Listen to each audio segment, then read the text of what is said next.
వైఎస్ఆర్ జిల్లా Porumamilla MPTC Muthu's Hussain kidnap కు నిరసనగా Kadapa MP Avinash Reddy police station ముందు చేస్తూ ఉన్న ఆమరణ దీక్షను పోలీసులు భగ్నం చేశారు. అర్ధరాత్రి సమయంలో దీక్షలో భాగంగా పడుకున్న ఎంపీ అవినాష్ రెడ్డిని పోలీసులు బలవంతంగా అరెస్ట్ చేశారు. ఆయనతో పాటు ఎమ్మెల్సీ డీసీ గోవింద్ రెడ్డిని అదుపులోకి తీసుకున్నారు. అదే సమయంలో అరెస్టును అడ్డుకునేందుకు వైఎస్ఆర్సీపీ కార్యకర్తలు ప్రయత్నించడంతో కొంతసేపు ఉద్రిక్తత పరిస్థితులు నెలకొన్నాయి. ఎంపీ అవినాష్ ను కాచిపేట వద్ద పోలీసులు వదిలేశారు.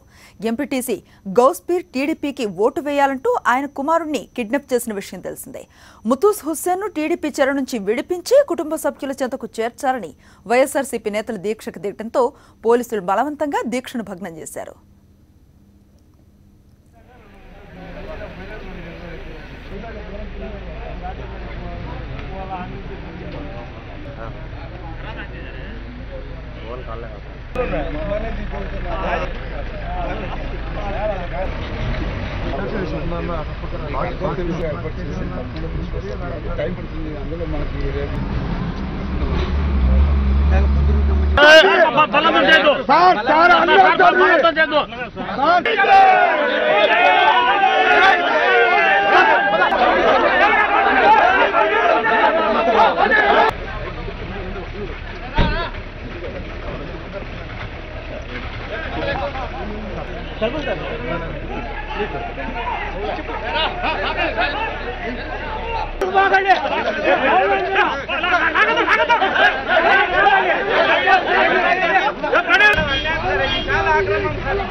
సార్ అదే